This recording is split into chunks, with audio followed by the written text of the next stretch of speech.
Hello दोस्तों, स्वागत है मेरे YouTube चैनल में। आज हम लोग कवर करेंगे दुनिया के टॉप 5 जियो पॉलिटिक्स अपडेट के बारे में, वो भी पूरे डिटेल के साथ। क्या आपने कभी सोचा है कि बिना गिड़गिड़ाए, बिना खुशामद किए कोई देश दुनिया की सबसे बड़ी ताकत से अपने फायदे की सौदा कैसे कर लेते हैं? आज की ये खबर सुनकर पाकिस्तान में लोग सिर पकड़कर बैठ गए हैं भाई, और भारत चुपचाप जीत गया है। आइए बहुत आसान भाषा में आपको समझाता हूँ पूरा खबर क्या है। तो दोस्तों, दिनांक 2 फरवरी 2026 को अमेरिका के राष्ट्रपति डोनाल्ड ट्रंप ने एक बड़ी घोषणा की। उन्होंने कहा कि भारत और अमेरिका के बीच व्यापार समझौता हो गया है। इस समझौते में पहले भारतीय सामान पर 25% टैक्स लगता था, अब वही घटकर 18% मतलब टैरिफ लग गया। टैक्स मतलब टैरिफ। इसका सीधा मतलब क्या हुआ, आप ध्यान से समझो।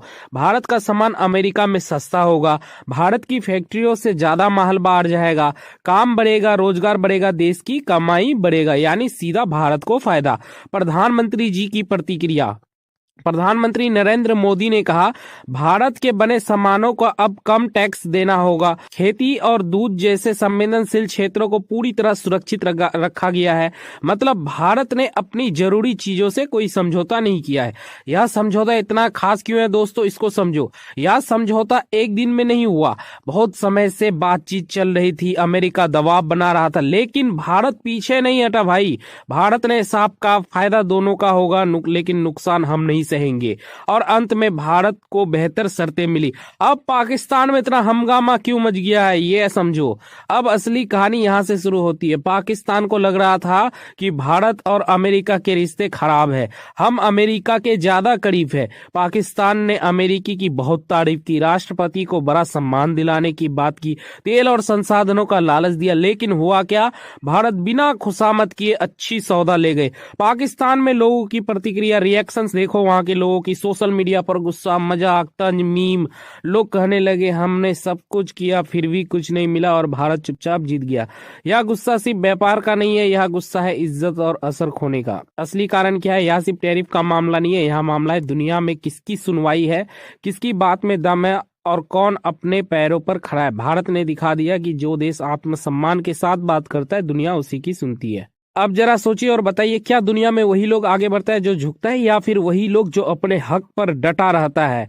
आपकी राय क्या है, नीचे कमेंट्स में लिखिए। तो दोस्तों, हमारी जो दूसरी अपडेट है, कल्पना कीजिए अरब सागर के ऊपर एक ड्रोन उड़ता हुआ आता है और कुछ ही सेकंड में दुनिया की दो सबसे ताकतवर ताकतें आमने सामने खड़ी हो जाती है। गोली भी चली, ड्रोन भी गिरा, लेकिन इसके बावजूद बातचीत जारी है। आखिर ये माजरा क्या है, आइए हम आपको पूरी डिटेल से समझाते हैं। खबर क्या है, 3 फरवरी 2026 को अमेरिका और ईरान के बीच एक बार फिर तनाव बढ़ गया, जब अरब सागर में अमेरिकी नौसेना ने ईरान का एक ड्रोन मार गिराया। हैरानी की बात यह है कि ड्रोन गिरने के बाद भी दोनों देशों में बातचीत जारी रखने की पुष्टि की है। घटना क्या है, अमेरिका के युद्धपोत यूएस अब्राहम लिंकन अरब सागर में तैनात था। उसी समय ईरान का एक ड्रोन इस जहाज के बहुत पास आ गया। अमेरिका का कहना है कि ड्रोन आक्रामक तरीके से नजदीक आया, जहाज और सैनिकों को खतरा था। इसके बाद अमेरिका लड़ाकू विमान F-35 ने इस ड्रोन को हवा में ही मार गिराया।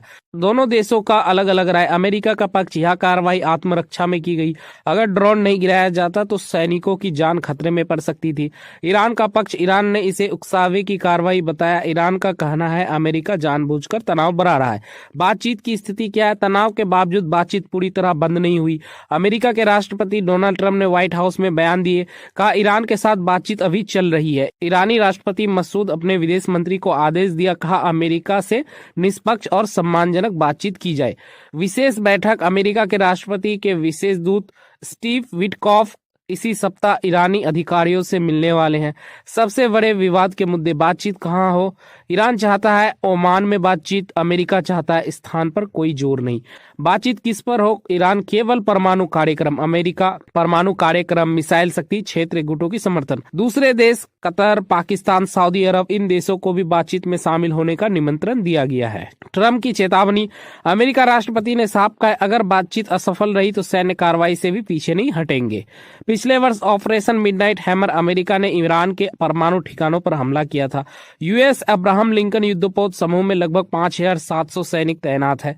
जानकारों का कहना है बातचीत सफल होना आसान नहीं, क्योंकि दोनों देशों की शर्तें अलग अलग है। अब सबसे बड़ा सवाल यही है, क्या अमेरिका और ईरान बातचीत से शांति का रास्ता निकाल पाएगा या फिर अरब सागर से शुरू हुआ यह तनाव पूरी दुनिया को हिला देगा? आपकी राय क्या है नीचे कमेंट्स में जरूर लिखिए। तो जो हमारी तीसरी अपडेट है, सोचिए एक शहर की सरकारी बैठक में लोग चिल्ला रहे हैं इंडियन लोग हमारा अमेरिका छीन रहे हैं, और सामने खड़ा एक भारतीय मूल का नेता जो शांति से कहता है हम भी इसी देश का हिस्सा है।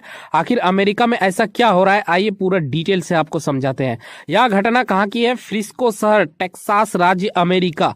फ्रिस्को एक तेजी से बढ़ता हुआ शहर है। यहाँ तकनीकी कंपनियां और दफ्तर ज्यादा है, बड़ी संख्या में भारतीय मूल के लोग यहाँ रहते हैं। सिटी काउंसिलिंग मीटिंग में क्या हुआ? मंगलवार को फ्रिस्को सिटी काउंसिलिंग की बैठक चल रही थी। दर्जनों लोग बैठक में पहुंचे। सभी ने अमेरिकी फर्स्ट लिखी टोपी पहन रखी थी। बैठक के अंदर ही H1B वीजा के खिलाफ नारे, इंडियन टेक ओवर जैसे शब्द, माहौल तनावपूर्ण हो गया।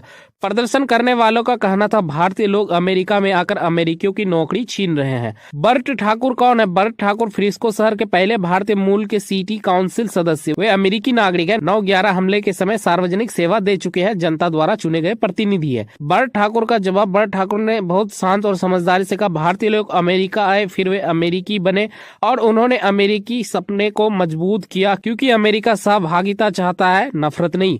उन्होंने आगे कहा हम सबको मिलकर शहर को आगे बढ़ाना चाहिए, किसी एक समुदाय को दोष देना गलत है। विरोध करने वालों की दलील क्या थी? मार्क पालासियोनो, उनके मुख्य तर्क, फ्रिस्को की लगभग 33% आबादी भारतीय मूल की है। H1B वीजा से अमेरिकियों की नौकरियां जा रही है। मेयर को मिलने वाले चंदे भारतीय दानदाताओं से आते हैं। डर कहीं पूरा सीट काउंसिल भारतीय न हो जाए, ये बातें डर फैलाने की राजनीति पर आधारित थी। H1B वीजा पर सच्चाई। H1B वीजा केंद्र सरकार की नीति, इसका फैसला वाशिंगटन DC में होता है। स्थानीय सिटी काउंसिल का इस पर कोई अधिकार नहीं। सिटी काउंसिल का काम होता है सड़क, पानी, स्कूल, शहर का विकास। बर्ट ठाकुर ने साफ कहा अगर जांच में कुछ भी गैर कानूनी पाया गया तो मैं खुद कार्रवाई का समर्थन करूंगा। फ्रिस्को के आम लोगों की आवाज, अमित राधाकृष्ण, स्थानीय निवासी, उन्होंने कहा मुझे गर्व है कि मैं भारतीय भी हूं, अमेरिकी भी हूं और फ्रिस्को का नागरिक भी। मतभेद हो तो बैठकर चाय कॉफी पर बात होनी चाहिए। महत्वपूर्ण बात, ज्यादातर विरोध करने वाले लोग फ्रिस्को शहर के निवासी नहीं थे। सवाल यह नहीं है कि कौन भारतीय है या कौन अमेरिकी, सवाल यह है क्या हम डर के साथ जीना चाहते हैं या मिलकर भविष्य बनाना चाहते हैं। अब आपके सवाल, आपकी राय क्या है? क्या प्रवासी किसी देश के लिए खतरा होते हैं या वही देश की असली ताकत होते हैं? नीचे कमेंट्स में जरूर बताएं। तो जो हमारी चौथी अपडेट है, सोचिए एक देश का राष्ट्रपति भवन का सबसे ताकतवर कमरा और एक सवाल पूछने पर पत्रकार को सबके सामने बेइज्जत कर दिया जाए। आखिर आज की खबर क्या है? यह खबर अमेरिका की नहीं, पत्रकारिता, सत्ता और सवाल पूछने की आजादी की है। घटना क्या है? घटना का पूरा विवरण। यह घटना हाल ही में अमेरिका के राष्ट्रपति भवन के ओवल ऑफिस में हुई है। राष्ट्रपति डोनाल्ड ट्रंप सरकारी शटडाउन खत्म करने वाले कानून पर हस्ताक्षर करने के बाद मीडिया से बातचीत कर रहे थे। इसी दौरान एक महिला पत्रकार ने ऐसा सवाल पूछ लिया जिससे राष्ट्रपति नाराज हो गए। सवाल क्या था? पत्रकार ने जेफरी एप्स्टीन फाइल्स को लेकर सवाल किया। सवाल यह था कि इन फाइलों में अमेरिका के वाणिज्य मंत्री और एक बड़े उद्योगपति का नाम आने की चर्चा हो रही है। पत्रकार ने यह भी पूछा कि इन मामलों में पीड़ितों को न्याय कब मिलेगा। ट्रंप का गुस्सा। इस सवाल पर राष्ट्रपति ट्रंप भड़क गए। उन्होंने कहा कि उन्होंने ये फाइल्स देखी ही नहीं और देश को किसी और मुद्दे पर आगे बढ़ना चाहिए। लेकिन जब पत्रकार ने दोबारा पीड़ितों का जिक्र किया तो ट्रंप का गुस्सा और बढ़ गया। राष्ट्रपति के तीखे बयान। राष्ट्रपति ट्रंप ने पत्रकार को सबके सामने कहा तुम बहुत बुरी पत्रकार हो, तुम सबसे खराब रिपोर्टर हो, मैंने तुम्हें कभी मुस्कुराते नहीं देखा। मीडिया की खराब हालत के लिए तुम जैसे पत्रकार जिम्मेदार हो। यह बयान सीधे एक व्यक्ति पर निजी हमला माना जा रहा है।